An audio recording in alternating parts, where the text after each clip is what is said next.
So, good day, everyone. Welcome back. I am Michelle here again with Luca, and today we are going to tackle another question around creativity. What exactly and what type of creativity does artificial intelligence struggle with, and why? Well, first of all, you need to remember, Michelle, that creativity is a human prerogative. When we're talking about creativity, we are always referring to a human involved in a cognitive, intensive, or spontaneous or deliberate task where Hmm. something new emerges. Okay, so for me, it's already an abuse to think about a machine being able to be creative. What I can say is that a machine can exhibit some level of creativity by uh, emulating or mimicking data that Hmm. has already seen in the past. Indeed, that makes sense. So, it's able to parse out what we would say the top hits in music and then come up with a type of music that resembles those top hits. And then we would be saying, okay, yeah, that's a good song, like that. Yeah, exactly. I think it's very judicious at this point to, think about human creativity first, and then define Hmm. what are the types of creativity that are more difficult to emulate. I think this is the Hmm. right word. I think that the first distinction is between cognitive and emotional creativity. Hmm. Just to give you an example, when Thomas Edison, after like 1,500 different trials, invents the light bulb, well, that's a cognitive effort, right? Hmm. Well, when you're under the shower, you have a haha moment. It's that kind of emotional, let's say, creativity that sparks out of the blue. Okay, there is a second, the second taxonomy or second classification, which Hmm. essentially depends on how spontaneous this effort is.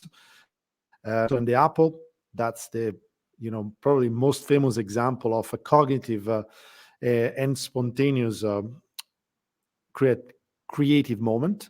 While another example that is more related to emotions is Hmm. what the artists and what the musicians do all the time. So they write songs, they connect with their emotions, and they're able to express something, express high degrees of creativity by looking at their past and interacting with their completely spontaneous way.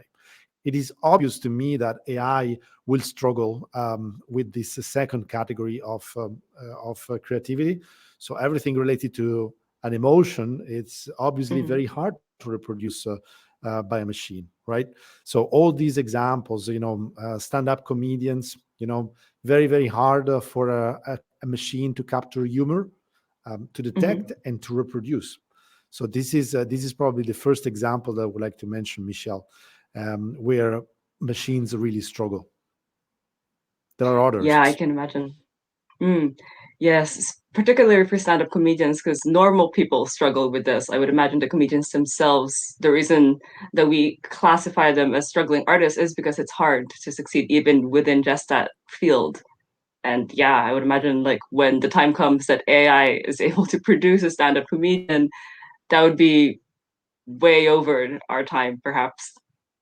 Yeah, absolutely. And you might want to consider that creativity is a combination of multiple Hmm. elements. Some of those elements are reproducible and Hmm. exploitable by a machine. And for instance, knowledge, that's the first ingredient for creativity. So you have to know an awful lot of Hmm. things. You have to have let's say, a backlog or a database, let's call it that Hmm. way, of examples. You're a stand-up comedian. I'm pretty sure that all these guys, David Chappelle, and all, they're all big fans of other comedians. So they have been Hmm. living and breathing comedy from the beginning of their life. The second thing is evaluation. So you need to, Hmm. as a stand-up comedian, you have to read your audience. You need to be able to gain insights in real time while you're delivering your pitch or your art, Hmm. and you have to do that evaluation, in a very quick and very very accurate way, right? Hmm. Machines can do evaluation really fast at scale, so that's not a Hmm. problem. But the third ingredient, that's the Hmm. one where I think computers struggle a lot, which is imagination. Okay, and imagination is connected with many other things. It's Mhm. connected with emotions. It's connected with the context in which you are. It's Mhm. connected with the inspiration about the future, inspiration that comes from people and observations that you see in the real world. And Mhm. computers don't live yet in the real world. Yes. Okay. So if I to understand that correctly, essentially AI can do a number of things really well, but the problem is combining these things. And the things that you need to be able to do in real time, like being able to adapt to your audience into the context that you find yourself in, those are the things that AI struggles with the most. Yes? Yeah, and there is an awful lot of an awful lot of knowledge, stratified knowledge, that it's really even for a human, it's hard to verbalize. The Hmm. comedians, stand-up comedians. I don't even know if you can teach stuff like that. And if you cannot teach it to another human, well, certainly you How can't much more? define those rules, and you can't define a data set and label it. And without that, there is no party for AI.